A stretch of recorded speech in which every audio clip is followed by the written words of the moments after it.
And then when I was 16, I watched a program. I was poorly. My mum had put some rubbish on the TV in the afternoon. And it was about a recruitment agency. And I listened and I thought, that's what I'm going to do. I'm going to have my own recruitment agency by the time I'm 25. And I did. Welcome back to Talent Hunters, powered by MRINetwork, where each week we talk with the world's top talent strategists and executive recruiters. If you want to build talented teams that drive your company to big goals and big growth, then this podcast is for you. And now, let's join the conversation with today's episode of Talent Hunters.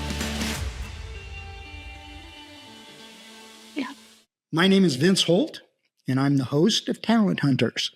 Today we have Sandra Hill, the owner of the Hill Group out of the illustrious UK. Sandra's owned her firm for over 30 years. Her passion for this business is truly legendary. Her contribution is what amazes me. Sandra, your contributions to trying to bridge the gap globally of MRI/HireQuest and bring us closer together is just a great, great example. Ladies and gentlemen, if you've ever met Sandra, you could never forget her laugh. Thank you and welcome, Sandra. Thank you very much for those kind words. And yes, it's a nice thing to be remembered for is your laughter. Amen to that. Oh my gosh. So, Sandra, I have the privilege of knowing you for way longer than I care to remember as far as time in this business. But why don't you tell us all a little bit about yourself and really what got you to where you are today with this organization? Well, I suppose obviously about me is that I'm a mum. I've got 2 great daughters. I've got 2 great grandchildren. I'm from a big family. I'm the oldest of 8 children. I've got 5 brothers and 2 sisters. Life is never boring. When it was my 40th birthday, I had a big party at one of the hotels in Manchester. And she said, how many immediate family? I said, 47. She said, no, immediate family. I said, yeah, that's immediate family. There's a lot of us. Oh my gosh. I suppose the thing about me is that when I was 14, I was at school. I went to a girls' grammar school, but I'm from a very poor family. I was the only one who was having free lunches and that sort of thing. And I remember having a careers discussion and the teacher said, what do you want to be? I said, I'm going to be an entrepreneur. And she said, no. She said, you'll work at one of the shops in Newcastle. I said, I won't. I said, I'll have my own business by the time I'm 25. And she went, you need to be realistic. And I thought, no, you need to be realistic. And then when I was 16, I watched a program. I was poorly. My mum had put some rubbish on the TV in the afternoon. And it was about a recruitment agency. And I listened and I thought, that's what I'm going to do. I'm going to have my own recruitment agency by the time I'm 25. And I did. That was a high street business.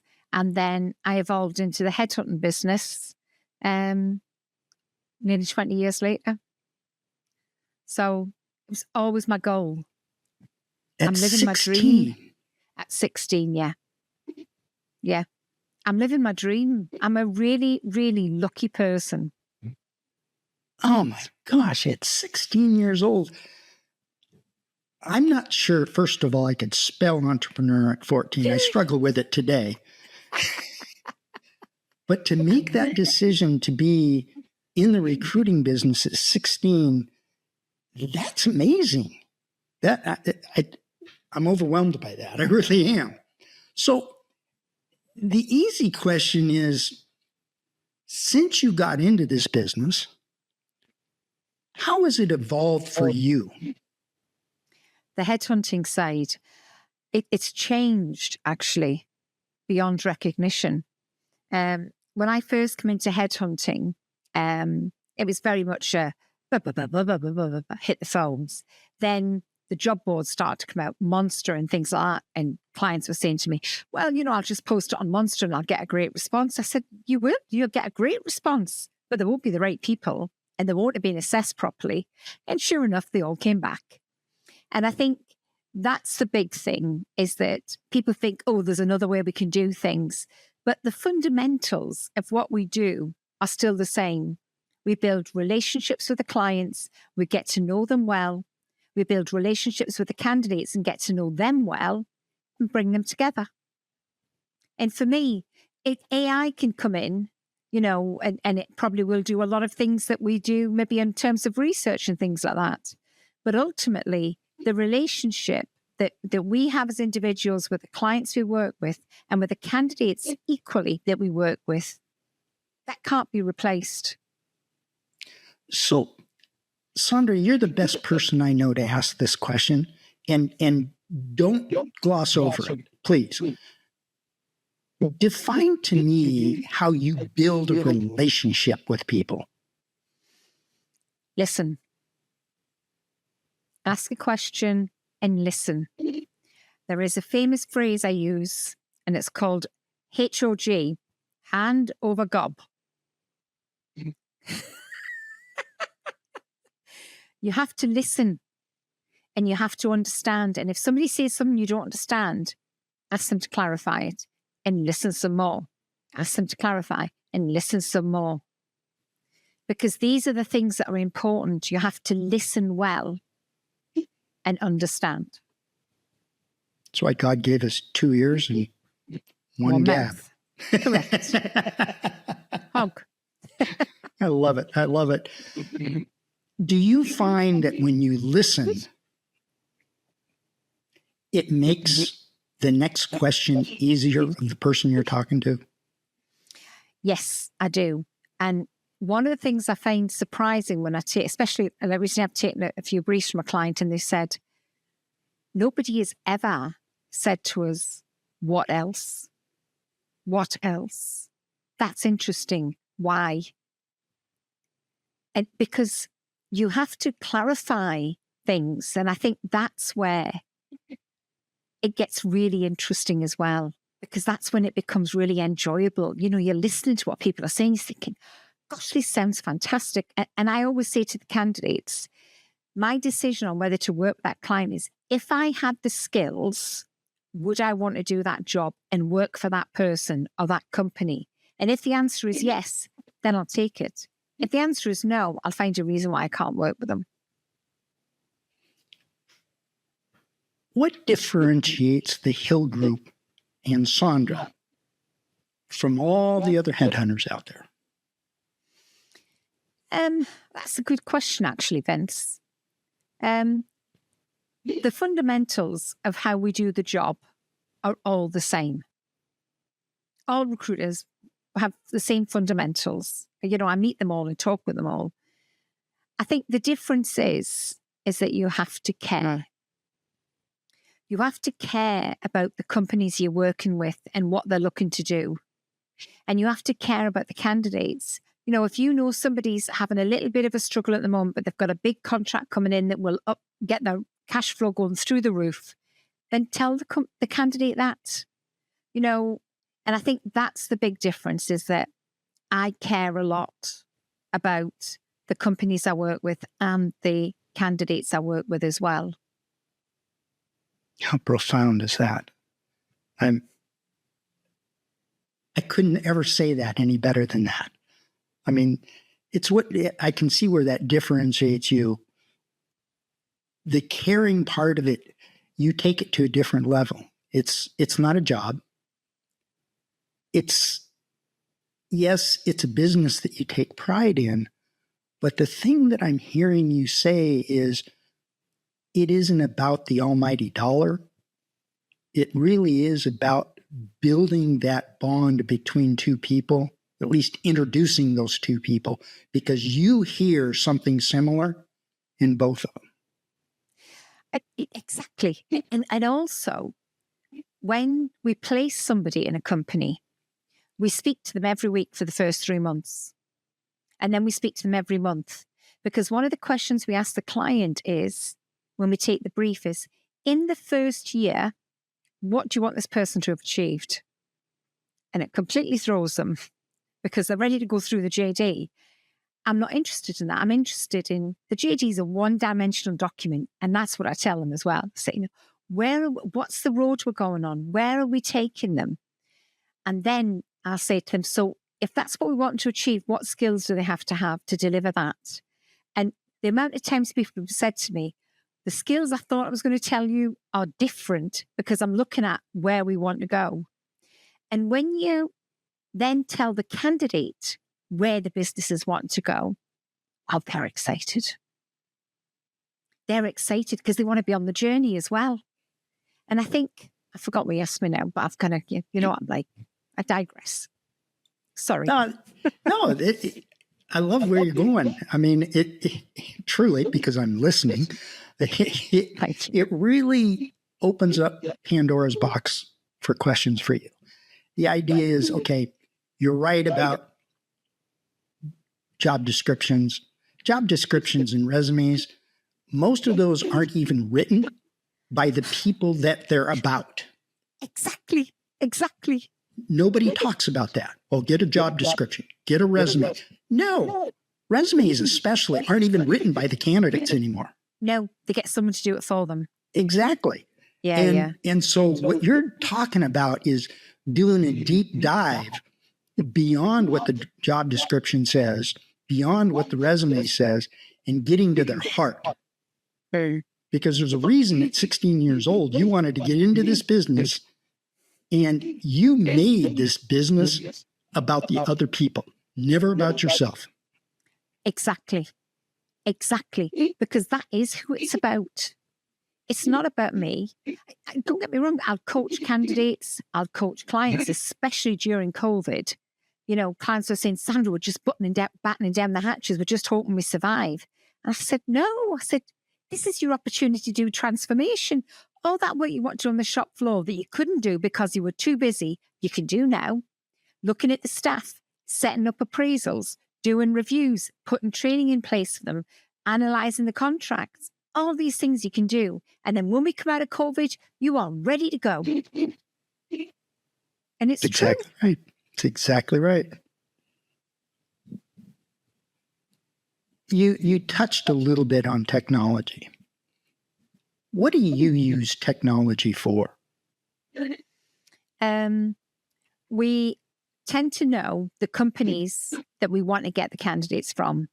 So we'll use a variety of means to find that. We'll use the company's website, the postings that they've made in news magazines, what they posted on LinkedIn, but all of it is looking about where are these people that we want. And then we'll ask other people as well for referrals. Who do you know in XYZ? I can see you've got good connections there. So we use a mixture of things. Kate Wilson, my ops director, is phenomenal at it. I've just reported into a client today for a senior operations person they're looking for. And I said, so we've assessed 838 people. I've reviewed 65 and we've got a target list of 33. And they went, what? But it's when you share those numbers. Because all clients sometimes think you do is that you post something on LinkedIn and then you review the CVs and you'll have a chat with them and then you send it through. And that is not being a recruiter in the true sense of the word. That's being a CV producer. And I love what we do. And I love the fact that I can say to clients, you know, the work that Kate does in research. And then we'll send them a research report that says, these are the companies and these are the job titles.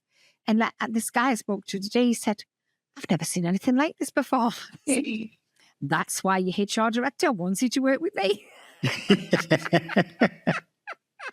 I love it. I know companies think that we have a drawer full of candidates that they want. Yes. The reality is the drawer full of candidates that we have, nobody really wants because we've placed them. Relevant. Yeah. But also they're not relevant for what they need because every company has a slight difference on what they need. Yeah. And that's what makes them a great company as well. Because if they were the same as everybody else, they wouldn't be able to expand and grow. Think back. something stands out, I'm sure, but is there a situation or a placement that you've made that you are most proud of in your career? That's a good question. There is one. I was working with a company that were around about 10 million turnover, 10 million pounds turnover at the time. Might have been a bit more actually, but they were big turnover. And no, they were 200 million turnover, Sandra, think about it. And so I'm speaking to the CEO and I said to him, you've got nobody working in purchasing. He says, well, we don't really need it, Sandra. He says, our contract staff are pretty good at that and our project staff are pretty good at that. I said, you need somebody who will really take purchasing and save you a lot of money. And he said, have you got somebody you want me to see? I said, I just happen to have somebody I want you to see. And this was in automotive. It was for his automotive division. So he interviewed the guy and he went, oh yeah, I can see what you mean. But they hummed and hawed for 6 months. They met every month and Rob would say to them, you're not doing this, you're not doing that. A bit like we do when we're working with them about how they should be recruiting. Anyway, they employed Rob to work in automotive initially. So I remember speaking to him, he'd been there about 6 months when I spoke to him, and he said, you won't believe how bad it is. I said, they've got no purchasing. I would believe how bad it is. In his first year, he saved them 6 million on the bottom line. In his second year, he saved them 16 million on the bottom line. Within 5 years, he was in charge. He was on the main board for the PLC, in charge of automotive and aerospace. Within 10 years, he had a team of 170 people globally working in his team in purchasing at all different levels. He's just retired after being there for 22 years. That is one of those stories that you look at. I remember meeting the CEO at Farnborough Air Show, and he said to me, you were right. I said, can you shout that a bit louder? Okay. This recruiter was right. He says, get in here and have a glass of wine with me. They couldn't believe how much he saved them. Couldn't believe it. Great story. Great story. What do you feel is the hardest thing to do? Focus strictly on the client company. What is the hardest thing? And I'm not talking about a position. I'm talking about in that relationship building. What's the hardest thing for you to do to be able to get a hiring authority to believe in you? Trust. It's building the trust. It's sharing the stories. I always say to people, I'm an ex-engineer, so I'm a great fan of data. You know, and they'll say, Sandra, we'll work with a recruiter. They charge us 20%, which is, and you charge 30%. I go, I get that. So I say, how often do you replace the person that they place? Well, you know, typically, Sandra, somebody will stay for maybe 2-3 years. Say, oh, great. So if it's 2 years, then you're replacing them 5 times in 10 years. Is that right? Well, maybe not that much, maybe 4 times. Okay, so you're paying them a fee of 80% then. And they go, well, yeah, I suppose we are. Okay, so my 30% fee, my people stay in a company, 82% of them stay in a company for 10 years. Is that not better maths for you? And also you don't have to keep training somebody up because they're still with you. Well, how does that sound? Do you ever, and I love that story. I remember reading that a month or so ago about your percentage, your 82% in 10 years. It's an unheard of number. I mean, that's just so remarkable. But it is heard of. People just don't measure. No, that's true. Most people, companies in our network will have similar numbers. They're just not measuring it. It's great. I mean, it opens the door. Do you ever get that president or hiring authority challenging back? Okay, I'll use you at 30%, but if they only stay here for 3 years, I want a refund. Oh, yeah. Even less than that, I get that. And I say, I can understand why you're asking for that. But when somebody starts with you and they're reporting to you, you're in control of their journey. You're in control about whether they enjoy it, whether you deliver to them everything you promised you would at the interview, and how their role evolves and grows as you indicated it would. I have no control over that. Therefore, why should I give you a refund because you didn't deliver what you said you were going to do? Do they like hearing it? No. But do they agree? Yes. That's beautiful. That's beautiful. We say similar type things because we've never cut a fee. We say similar type things. And when we get a pushback, we add a couple things to what you just said. One of them is, I don't want you to hire somebody that you don't feel represents the statement I just made to you. Because, I mean, now it's not about the dollars. And the other thing, and it just depends on the personality. The other thing, so are you telling me if they stay over 10 years that you'll pay me another 30%? I'm writing these down. I love that. I love that. Yeah, the first one is something we use regularly. Yeah. Because we're like you want a match to be sincere. It's not about the dollar. It's truly about solving a problem on both sides. Now that leads me to another question. What do you do, or what does it take to open up a candidate, to lure them into looking outside when they're really not that interested? That's a good question. It's quite amusing, actually, because my LinkedIn recommendations say things like, she phoned me 4 times and I thought I better speak to her because she's not going to give up. And others say, how did she know what I was looking for when I didn't know myself? But it is about taking the time. So like my first call with them is generally about 30 minutes. That's what I call the 10,000 feet conversation. Then we have a 2.5-hour interview. Half of it is about the company, what they're looking for, but the other part is their journey. Where are they? How are they feeling about things? What is frustrating them? What are they looking for? If they could create the perfect role, what would it look like? At this stage, they don't know who my client is or any great detail about what they're looking for.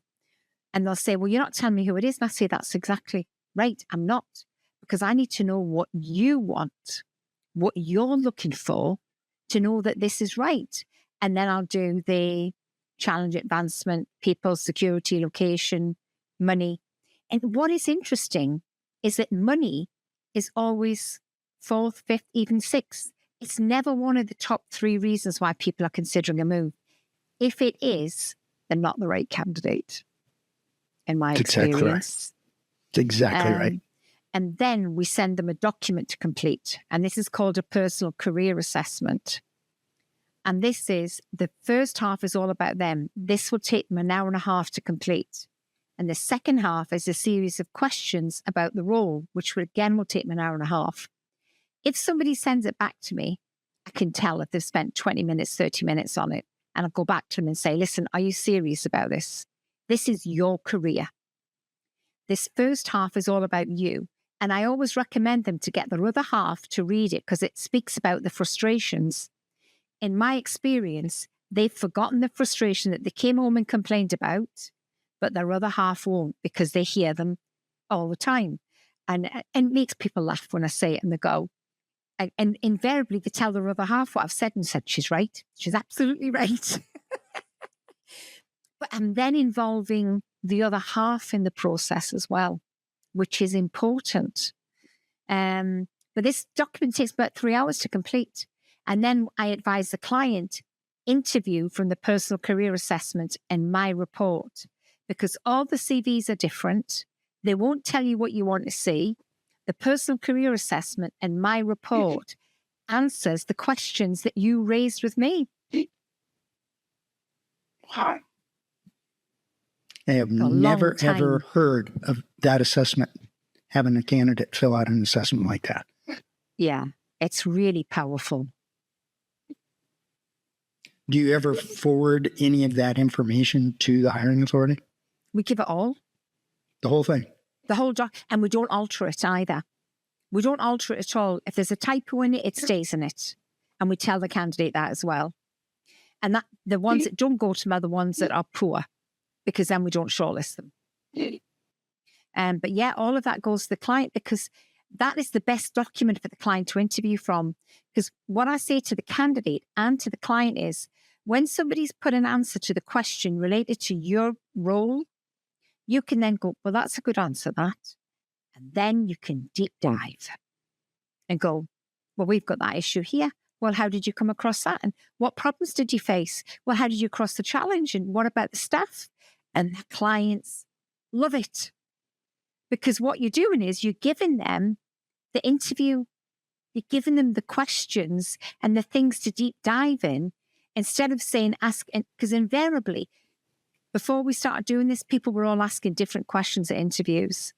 That doesn't happen now. The interview is more focused. Great but job. It's giving them what they want. Even if they don't know what they want. Well, precisely. But that is our role, because, you know, I'll say to clients that invariably they'll have a talent acquisition team.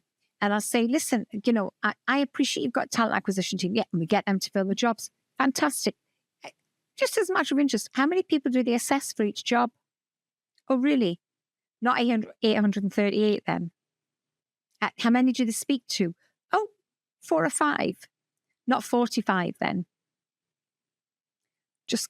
And most talent teams couldn't do that amount of calls anyway. You know, one client I've worked with, they've got 2 talent people in their talent team. They recruit 50 jobs a year. 50 jobs a year. They haven't got time to deep dive and check everything out. That's then down to the decision maker to do, who generally hasn't got time either, which is why you need a recruiter who that's what they spend their time doing. And a recruiter that cares. Well, yeah. This is true. This is true. I can't lie. You're right. It's true. It's out of your mouth. I mean, it's true, because there are thousands and thousands and thousands of recruiters worldwide. But there's very few of those. I mean, it's a unique skill to truly care about the 2 parties involved. Most of them are just focused on check this box, get together, push to make a hire, instead of, you know what, it's okay to say no. Exactly. When you say that to a candidate, they're back in control, because they feel like they've lost control and that you're doing a pitch to them. And people don't like to be pitched at. And that's candidates and clients. Well said. So we've done a lot of discussion on the relationship side.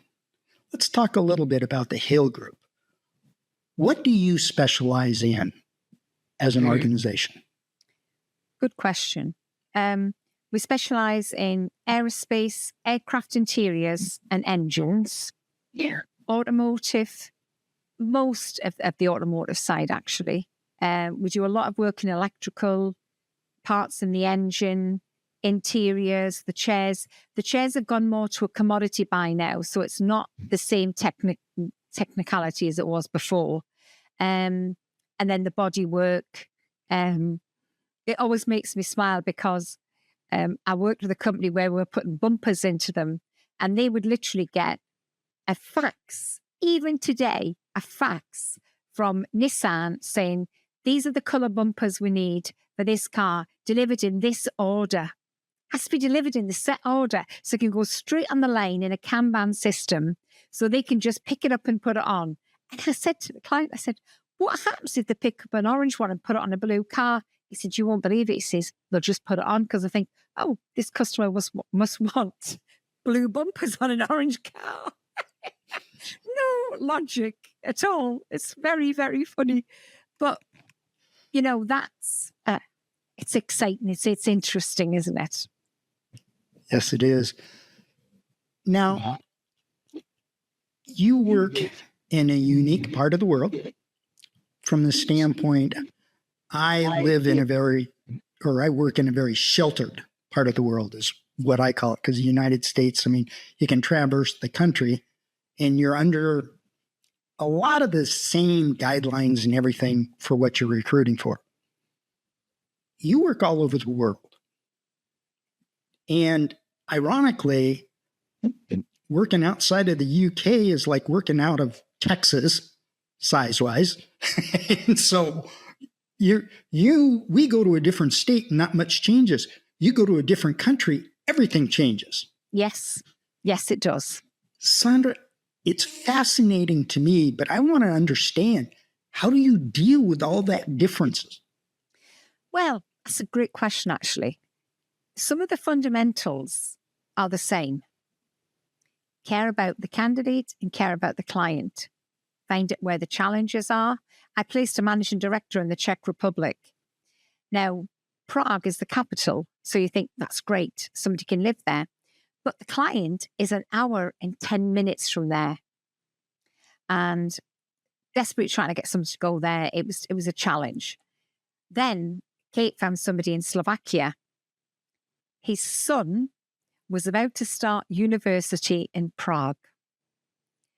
They could live on the side of Prague that would be 50 minutes to get to this organization. And he said, my wife would be very happy if I got that job because it would be an excuse for us to move to Prague.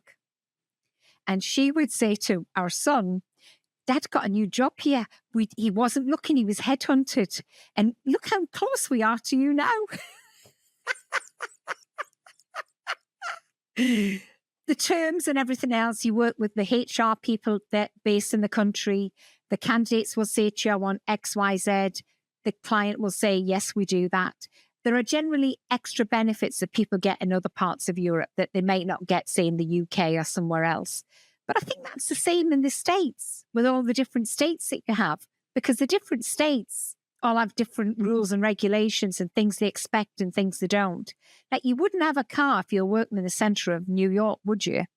But you'd want a train. You'd want train discounts. It's the same here. It's the same across the world. And I get what you're saying and so forth, but I think about going from one country to another. Doesn't that, and this is my ignorance asking, doesn't that create more problems from the standpoint of visas or having to... Now, let me show you my phone. These are my different time zones. That's the biggest challenge, is the time zones. And I always say to people, if I'm working in Malaysia and Seattle, I always say Seattle because you're always close to my heart. I'm working in Malaysia and Seattle at the same time. I sleep for 2 hours in the middle of the day. But invariably, it is actually easier than you think to work, because I place people in the Middle East. I place people in Asia with KK. Generally, we've got an office in that region as well who can help you. That we've got patients in Nigeria. She knows most about that region. And I think that's where we're fortunate. I always say to people, if I haven't got an office in the country, I've got somebody next door who knows what to do. And the next door is the country. So where my ignorance plays into this is, if you have a client company, for instance, in the Czech Republic, are you only recruiting in the Czech Republic, or are you able to bring people from other countries to those opportunities? Yeah, that's what we did. Slovakia is another country. So we brought somebody in from Slovakia, but they had to be able to speak Czech. because the reason why the person who was in place at the time was a British person, he didn't speak Czech, he didn't walk the floor, he was the managing director, and the site was growing. But the shop floor staff were getting upset, and that's the polite version, because he wasn't walking the floor, he wasn't talking with them. And I know this MD from when he was in the UK. That was his forte. He was always on the shop floor, more than he should have been. But here he couldn't because he didn't understand what was being said. So it was a square peg in a round hole. And the person we put in, within 6 months, there was no turnover of staff. They also had an issue with on-time delivery.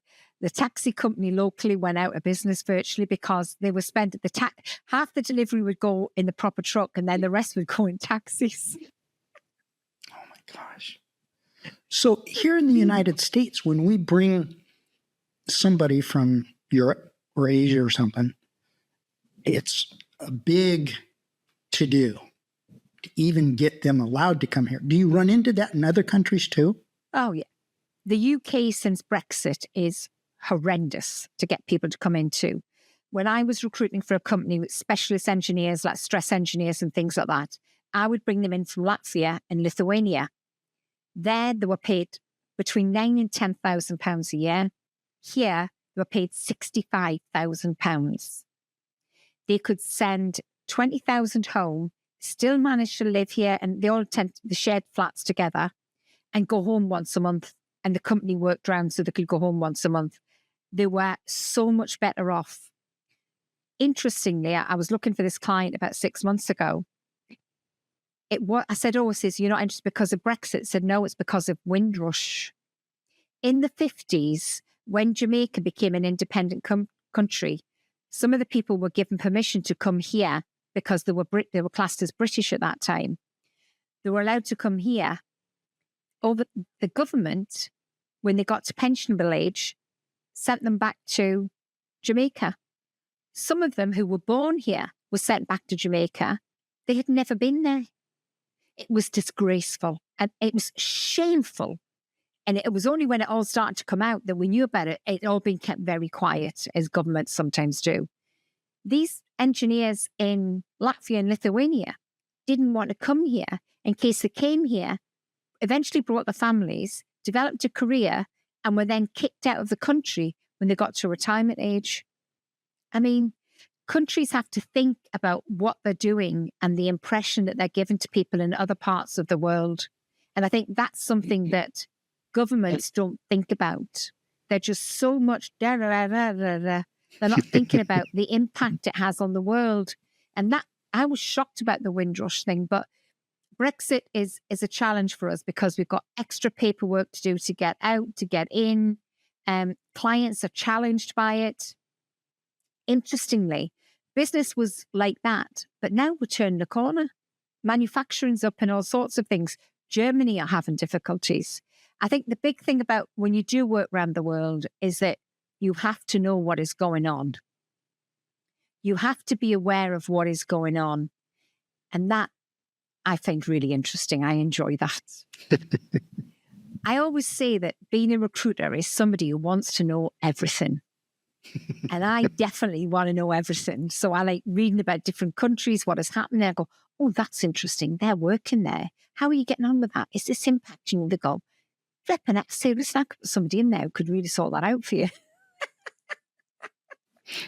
I love the humbleness in that statement without you even realizing how humble that was. I want to know about everything. To me, that's a humble statement because there's so many recruiters out there, Sandra, that think they know everything. Sandra, I can't believe the time has flown by this much. I want to thank you so, so much for being on here. Let me just add one more thing that I recommend people to do. I read a lot of business books and I recommend them to clients. Like this one here, 5 Dysfunctions of a Team. I recommend this to people who are new MDs, new CEOs, and new business leaders. And I think that's a really powerful thing you can do as a recruiter. Keep reading all the things that you think clients are going to read and then sharing it with them. You know, when people are looking to grow their business and take it to the next level, I say, right, you want to read Good to Great by Jim Collins. He's got various videos online as well. You can have a look at them. If they're going into a factory and it's a mess, I say, read The Goal. That's a great book for that. Give you some good insight. And if they're saying we can't get people talking to one another, it's a nightmare and people won't change, say, read Who Moved My Cheese? $6.99 off Amazon. You can read it in 30 minutes. But I think that's and where do we send the commission? But I think this is something that as recruiters, we can do and we can add value. And I think that's a good thing for a recruiter to do, is adding value to the people that we're working with, be they a client or a candidate. What a great title for this segment. Add value. Thank you, Sandra, for all your time. Thank you for being the person you are, the passion that you share without even realizing it. It just exudes out of you. Thank you.